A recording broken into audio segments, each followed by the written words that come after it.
Wahai manusia, kok nggak merasa terpanggil? Lah Anda siapa? Ini ada refleksi yang harus kita wujudkan dari keimanan itu. Karena dengan seperti itulah kemudian kekuatan iman kita akan senantiasa stabil dan nantinya kita akan mampu memproteksi diri kita atas jaminan Allah yang kita tidak perlu membayar premi, tapi jaminan pasti dan direalisasikan di dalam waktu kita membutuhkan. Itu adalah jaminan Allah yang disebut dengan asuransi Rabbani. Premi tidak perlu, jaminan pasti. Itu slogannya. Itu asuransi Rabbani itu namanya. Jadi asuransinya Allah. Itulah yang harus kita wujudkan. Karena itulah salah satu di antaranya, kalau kita kembali ke dasar ini tadi, bahwa keadaan mereka itu juga diantarkan untuk yang baik. Satu lagi saya katakan, jika kita membaca di dalam Al-Quran ada kata-kata ins, manusia itu kan ada 4 kata yang digunakan oleh Allah dalam Al-Quran. Satu, yang pertama kali turun Allah menggunakan kata insan, seperti Iqra bismi rabbikal ladzi khalaq, khalaqal insana min 'alaq. Itu kata insan, manusia. Ya. Yang kedua, turun berikutnya adalah kata nas. Yang paling mudah adalah kita ketemu setiap kali sholat, qul a'udzu birabbin nas. Itu kan ayat favorit dengan kulhu. Ya, ketemu setiap sholat ya. Itu nas. Yang ketiga, turun lagi kata ins. Kalau ada kata ins, mesti di situ akan kita temukan ada kata jin. Itu jin. Ya, biar dia juga buka Quran, biar dia buka Quran sendiri, nggak usah dibukakan. Ya. Jadi setiap ada kata ins, mesti ada kata jin, mesti. Jangan dibalik. Setiap ada kata jin, mesti ada kata ins. Oh enggak bisa. Rumusnya setiap ada kata ins, mesti ada kata jin. Ya ma'syarul jinni wal ins, ada ins, tadi ada jin ya. Inistata'tum an tanfudu min aqtaris samawat, itu di surah Ar-Rahman. Di surah Al-Dzariyat juga kita temukan. Ya. Wa ma khalaqtul jinna wal insa. Loh, ada ins, sebelumnya tadi ada jin. Mesti itu gandengan. Ibarat sandal jepit yang senantiasa ada kiri dan kanan. Itu. Kenapa? Ayat inilah yang kemudian menjadi poin berikutnya. Kalau 2 makhluk tadi itu sebagai dasar bahwa kejahatan itu hanya ada pada 2 makhluk. Kenapa? Karena di situ Allah menganugerahkan pada kedua itu adalah akal. Jin punya akal, manusia punya akal. Disitulah letak kejahatannya. Maka akal itu bisa diarahkan ke arah kejahatan dan bisa diarahkan ke arah kebaikan. Kemana dia setir? Itu dasarnya. Sehingga kalau kejadian ada yang diganggu, berarti ada yang mengganggu kan? Yang mengganggu mesti jahat. Yang diganggu belum tentu jahat, tapi potensi jahat itu pasti ada. Itu potensi jahat pasti ada. Karena itulah kemudian Allah memberikan perlindungan dengan cara tadi. Ya, innama sultanuhu laisa lahu sultan. Di mana letak kekuatannya, di mana letak dia tidak mampunya. Allah sudah jelaskan. Hatta manusia, sampai manusia pun tidak bisa kalau dia dari bangsa setan. Ya, manusia pun tidak bisa. Karena ketika dijahati, kita lihat Rasulullah ketika dijahati, dilempari kotoran, malah didoakan. Allahumma fi qaumi fa innahum la ya'lamun. Ya kan? Nabi Nuh dia, gila, enggak ada hujan, enggak ada badai, jauh dari lautan, buat kapal besar-besar. Ini sejak kapan? Gila. Tapi Nabi Nuh enggak bilang ada juga gila. Biasanya kan gitu, gendeng dewe. Kan gitu. Nabi Nuh enggak menggunakan cara itu. Kalau seperti itu adalah sama-sama setan. Nabi Nuh tidak mau jadi setan. Makanya dikatakan intas minni fa innahu yasharu minkum kama tasharun. Kalau Anda mengatakan aku gila, biarlah penciptamu dan penciptaku yang nanti menggilakan kamu yang mengatakan aku gila. Bukan aku. Itu caranya. Jadi itu adalah cara logika kita mempertahankan diri kita, proteksi supaya menjadi 100%. Betul-betul fully protect. Betul-betul penuh proteksinya kalau kita mampu mempertahankan diri kita sendiri. Kalau bolong, ya seperti itulah. Virus akan masuk pada program-program Microsoft. Ya. Virus yang lain bisa masuk, tapi itu hanya error. Jadi itulah kemudian kita dudukkan di mana? Kita pakai apa? Kalau pakai Linux, ya silakan. Ya, nah ini adalah Allah sudah tunjukkan pakai apa kita. Kalau pakai iman dan ketawakalan kita, Allah akan lindungi. Kalau enggak, maka bobol yang pasti. Jadi itu. Setelah itu, maka yang ada hanyalah praktek-praktek pengelabuan. Pengelabuan itu artinya setan itu mengelabui kita, sesuatu yang buruk itu dipandang hina. Dipandang dengan hiasannya akhirnya bagus. Sesuatu yang baik itu dipandang hina, dijelek-jelekkan sehingga orang tidak suka. Itu adalah pengelabuan. Makanya kemudian Allah Subhanahu wa taala juga mengingatkan kalau hal itu juga pernah dilakukan oleh manusia. Ya, keliru. Jinnya itu harusnya memang dia diciptakan lebih dulu dari manusia. Tapi manusia punya otoritas penuh yang dikuasakan oleh Allah. Sakhkhara lakum ma fis samawati wal ardh.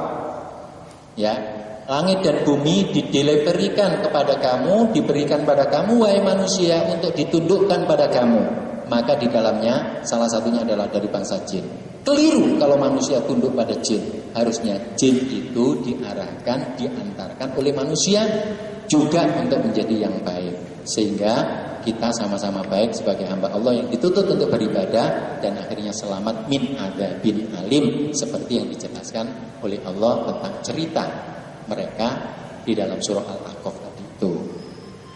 Oleh Allah diancam wa annau kana rijalun minal insi ya'uduna birijalin minal jinni fazaduhum rahaqa. Ada manusia yang coba-coba mencari perlindungan dari bangsa jin. Keliru. Maka bertambahlah kesesatan dan mereka juga bertambah dosa. Bukan bertambah mendapatkan solusi. Bisik-bisik tetangga, bisik-bisik teman, dan bisik-bisik sahabat.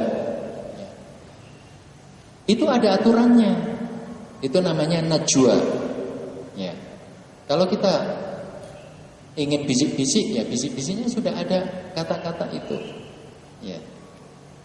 Jadi jangan kemudian bisik-bisik, aku hari ini harus kesini karena aku mendengar suara.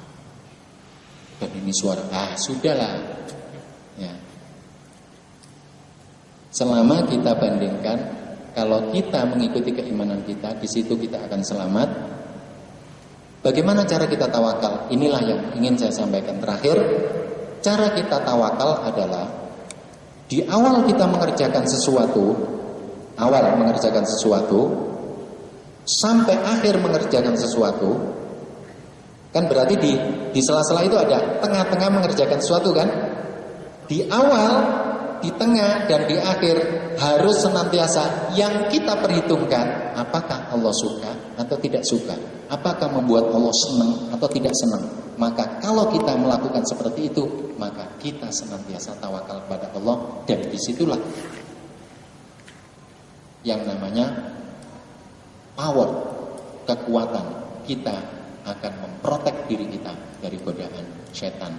Ketika Allah meminta kita membaca Al-Quran itu diawali dengan a'udzubillahi minasyaitonirrajim. Tapi kalau kita menerjemahkan secara terjemahan lafziyah, maka kita akan temukan, dan apabila engkau telah membaca Al-Quran, itu pentingnya kita tahu. Di situ korokta, ya.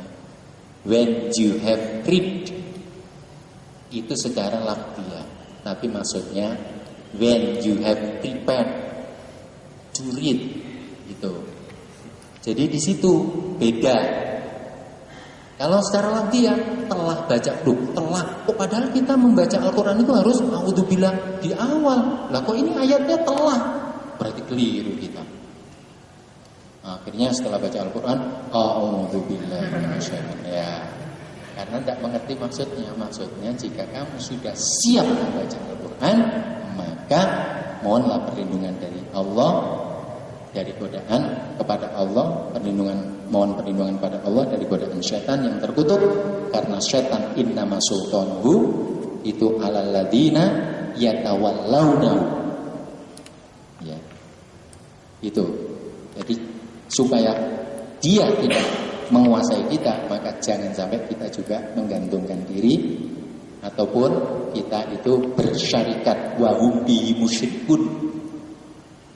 Ya, bersyarikat dengan mereka karena sahamnya sama 50-50, 50%, 50%. Apalagi jomplang seperti saham Indosat dan Indonesia ya 70-30, padahal pemiliknya adalah Indonesia, dijual 70 hilang, pemiliknya cuma dapat 30. Apalagi manusia sahamnya dalam bersyarikat cuma 30, yang 70 adalah jin. Mesti jinnya jahat. Kenapa mau bersyarikat dengan manusia? Mesti dalam hal yang buruk. Kalau untuk mengganggu, harusnya mengajak, itu baru yang baik, seperti wa sorofna ilakan nafara minal jinni tadi itu. Gitu. Saya kira itu yang bisa saya sampaikan. Secara prinsip itu, jika memang tidak ingin diganggu oleh siapapun, tidak bisa. Karena kita hidup di dunia. Tapi jika kita ingin mampu mempertahankan diri dari godaan mereka, inilah resepnya.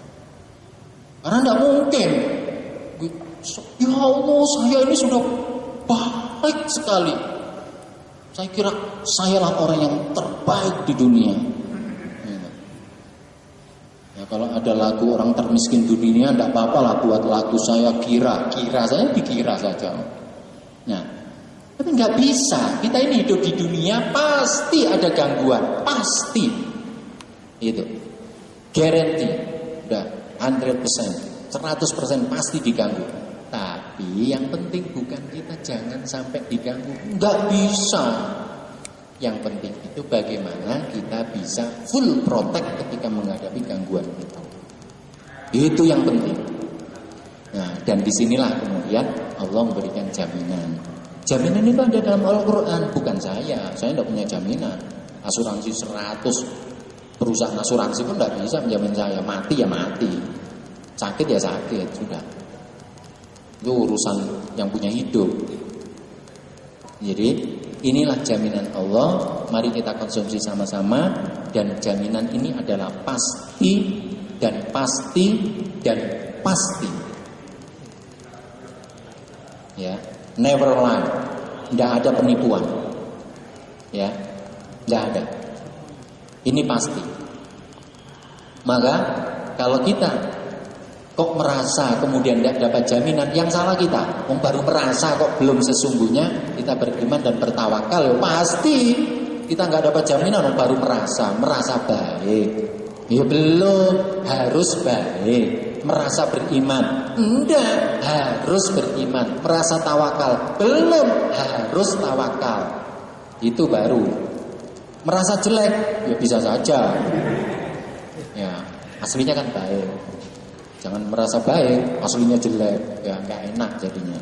Ya, merasa jelek nggak apa-apa lah, ya, tapi aslinya baik. Jadi, tapi jangan diteruskan merasa kafir. Oh jangan. Jadi ini adalah beberapa prasyarat yang tidak terlalu rumit, ya. Tidak perlu harus cari ayam hitam semuanya hitam, atau ayam putih semuanya putih sampai darah-darahnya putih. Lah dari mana? Ya ayam dari kapur ya.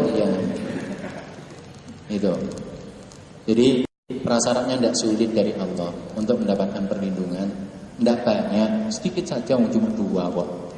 Ya, tapi perlindungannya maksimal. Ya, maksimal. Saya kira itu yang bisa saya sampaikan. Mudah-mudahan ini yang menjadi hal yang penting untuk kita dasari. Karena apa?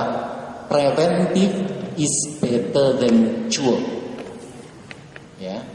Al-wiqayah khairum minal ilaj. Itu yang penting. Jadi penjagaan dulu itu lebih baik daripada pengobatan. Karena orang miskin dilarang sakit. Mahal semuanya. Dari mana uang? Gitu ya. Nah, inilah yang penting, preventif dulu. Kita tindakan preventif, penjagaan itu dulu sebelum terjadi apa-apa terkait dengan yang harus kita hadapi adalah menghadapi para setan-setan dari bangsa jin maupun dari bangsa manusia. Demikian singkatnya, wallahu a'lam bishawab. Yang pertama, ini pertanyaan spesial dari MC. Kenapa Rasulullah diganggu? Karena Rasulullah masih hidup di dunia. Meskipun Rasul tetap diganggu. Sampai suatu ketika Rasulullah bahasanya dalam sholat pun diganggu. Maka kemudian disebutkan khinzib. Akhirnya Rasulullah mengancam, andaikan tidak ada perjanjian antara engkau dengan Sulaiman, akan kucekik dan kupermalukan di hadapan anak-anakmu. Itu namanya khinzib. Rasulullah tetap diganggu. Kenapa? Karena dia manusia. Karena dia juga masih hidup di dunia. Saat ini, ketika beliau di alam barzah, gak ada yang mengganggu setan. Gak ada. Gak ada. Apalagi Rasulullah sebelum lahir, gak ada yang diganggu. Karena belum lahir. Selama di dunia sama. Jadi sultan tadi adalah proteksi, bukan bebas gangguan. Free gangguan is never, tidak pernah terjadi. Ya, sebab kita masih hidup di dunia. Tidak ada. Ya, itu yang pertama. Yang kedua, terkait 4 kata, itu memang penggunaannya beda-beda. Sehingga Allah kadang menggunakan manusia dengan insan, kadang menggunakan dengan ins, kadang menggunakan nas, kadang menggunakan yang keempat adalah basyar. Beda-beda, tidak semuanya. Qul a'udzu birabbil ins, lain urusannya. Qul a'udzu birabbil basyar, lain urusannya. Lain. Ingat ketika Allah menggunakan, bukan Rasulullah, bukan yang lain-lain. Karena ini adalah kalamullah. Maka setiap kalamullah, ketika Allah memilih kata, mesti kata itu adalah specified. Ya, apa yang digunakan itu betul-betul hal yang spesifik yang tidak ada di tempat lain. Ketika Allah menggunakan insan, berarti di situ ada minus dan plusnya. Manusia itu mesti punya kekurangan dan kelebihan. Ketika Allah menggunakan kata nas, itu menunjukkan keterikatannya dengan ketauhidan Allah. Meskipun dia ateis, mesti pimpinannya kan 1. Ada orang ateis pimpinannya lebih dari 1, 9 gitu. Kalau 9 mesti yang 8 adalah wakilnya. Atau yang 1 pimpinan umum, baru pimpinan 1, 2, 3, 4, 5 sampai 9. Kan tidak ada, mesti the higher imamnya itu mesti 1. Jadi kalau Allah menggunakan nas, keterikatan manusia terhadap ketauhidan Allah itu tidak bisa dilepaskan. Kalau Allah menggunakan ins, itu adalah tujuannya menggunakan akal yang dianugerahkan untuk digunakan dengan sebaik-baiknya. Tapi kalau Allah menggunakan basar, berarti Allah sedang menunjukkan manusia itu makhluk konkret. Ya. Bukan untouchable, bukan sesuatu yang tidak bisa disentuh. Tapi able to touch, ya. Tuh, ini manusia, gitu. Gitu, ya. Itu basar. Yang keempat, kejadian yang ukhti alami itu adalah manusiawi. Manusiawi. Dan cara yang dipesankan ke Anda itu adalah itu sangat, kalau manusiawi, jinni. Ya, terlalu menjinnikan. Kok kasihan nanti panas gimana gitu. Ya, guyur air kalau mau gitu. Ya. Kasihan. Ya, sama dengan cerita begini, jangan baca kalau sholat itu jangan baca tabat yada abi lahabi watab. Abu Lahab itu nggak usah dicela, itu sudah tersiksa. Apalagi tabat, celaka. Kita sholat kan baca celaka Abu Lahab. Wow, ditambah siksanya. Kasihan, manusiawi lah kita. kalau sholat jangan baca tabat gitu ya. Ya.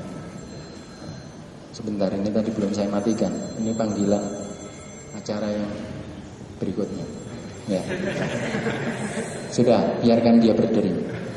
Yang ukhti alami, apa yang terjadi? Yang pertama, psikologis. Ini enggak usah, ikhwan enggak usah ikut-ikut. Masalahnya ini khusus untuk akhwat.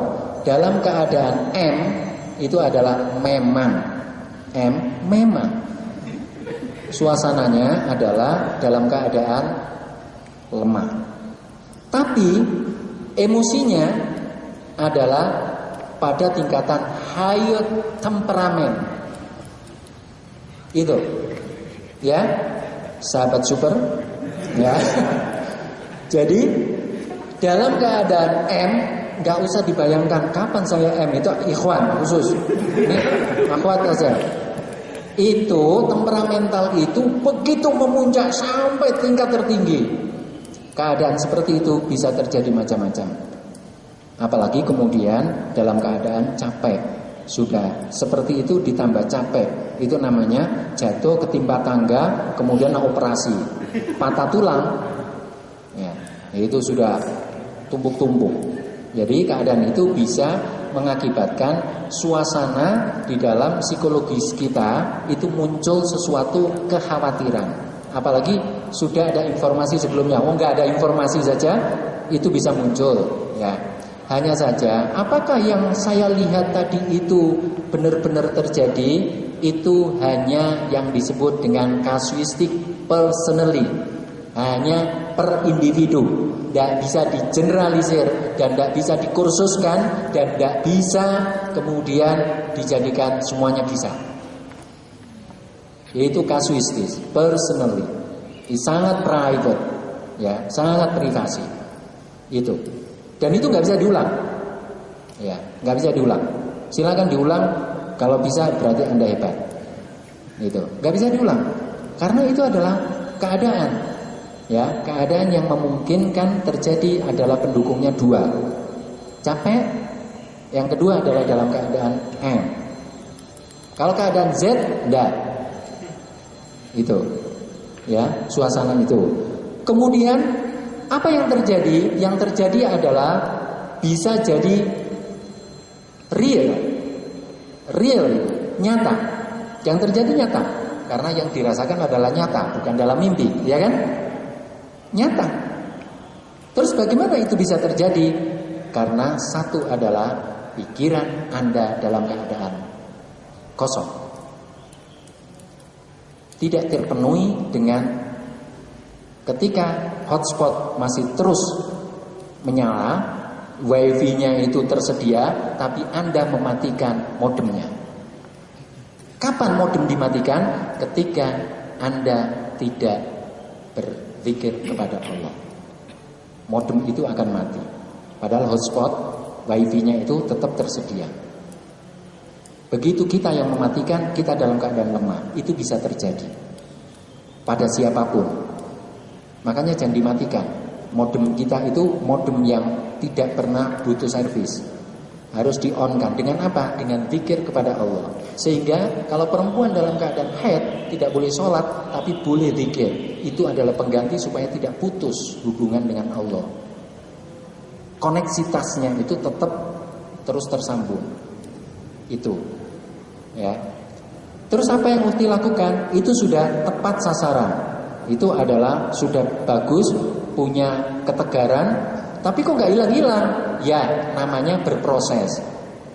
Kita juga lahir tidak bisa langsung lari-lari. Kalau bisa lari-lari itu anak ayam. Keluar telur langsung bisa kikik. Ya bisa, anak ayam. Anak manusia tidak bisa. Itu namanya by proses. Ingat, kita harus ingat proses. Ketika proses sudah on the right track, maka jangan dirubah. Teruskan. Itu. Karena dia akan kembali melepaskan apa yang dia tidak mampu. Ketika kita kembali kepada keadaan kita yang diproteksi oleh Allah. Jadi begitu. Itu adalah sudah on the right track. Biasa dengan wudu, membersihkan diri. Tapi ada suasana-suasana kosong, itu bisa terjadi. Ini kalau keadaan itu betul-betul real, betul-betul terjadi seperti itu. Tapi bisa juga aspek psikologis. Karena dari mana aspek psikologis adalah dari yang disebut dengan temporal system. Ya, temporal system itu dari pendengaran dan occipital system itu dari penglihatan. Jadi di sini ada namanya occipital lobes, yang di sini ada temporal lobes. Dan di sini di depan ini namanya frontal lobes. Nah, disitulah kemudian processing dijadikan satu dalam sistem limbik dan itu bisa mempengaruhi dalam sebuah bayangan mata kita atau pendengaran kita. Ada suara apa ya? Seperti kakek-kakek, seperti nenek-nenek, seperti anak-anak. That's right, bisa terjadi karena ada sistem temporal. Ada. Kalau tidak pernah mendengar, tidak akan pernah terjadi. Karena kita sudah lahir, maka pernah mendengar. Itu bisa terjadi dalam psikologis. Sehingga yang kita lihat is not real. Itu bukan nyata, tapi itu adalah hasil dari sebuah akumulasi limbik yang diakomodir oleh occipital system di dalam lobus occipital. Gitu. Itu kalau it's not real, itu tidak nyata. Terus bagaimana kita meyakini? Yang penting kita yakini itu adalah kejadian. Itu yang harus kita yakini. Itu adalah accident atau incident. Itu yang harus kita yakini. Jangan loh terjadi kok nggak diyakini gimana? Harus kita yakini that's incident or accident. Nah, ketika terjadi insiden atau accident, kalau menjadi masalah bagi kita itu namanya musibah. Ketika musibah, Rasulullah menganjurkan untuk kita berdoa. Itu kemudian jalannya sudah benar. Rasulullah menganjurkan Allahumma ajirni fi musibati wa akhluf khairan minha dalam hadis yang diriwayatkan oleh Imam Muslim. Ya, jadi begitu. Kalau terjadi musibah, segera memohon pada Allah, ya Allah, jadikan musibah ini berpahala, ya, tapi saya minta ganti yang lebih baik. Ya. Jadi itu caranya. Sudah, saya kira sudah terjawab dan mudah-mudahan sekali lagi saya mohon maaf, ya, mohon maaf sekali atas keterbatasan waktu dan saya hanya bisa sampai di sini untuk acara yang pagi sampai siang ini. Mungkin di lain kesempatan, yang penting kalau ada sumur di ladang, jangan sekali-kali mencebur, bahaya, Anda bisa mati. Ya, tapi nanti kalau ada umur panjang, ya saya serahkan pada panitia, terserah bagaimana nanti. Saya kira demikian. Hadza wa iyyakum ajmain dari saya. Assalamualaikum warahmatullahi wabarakatuh.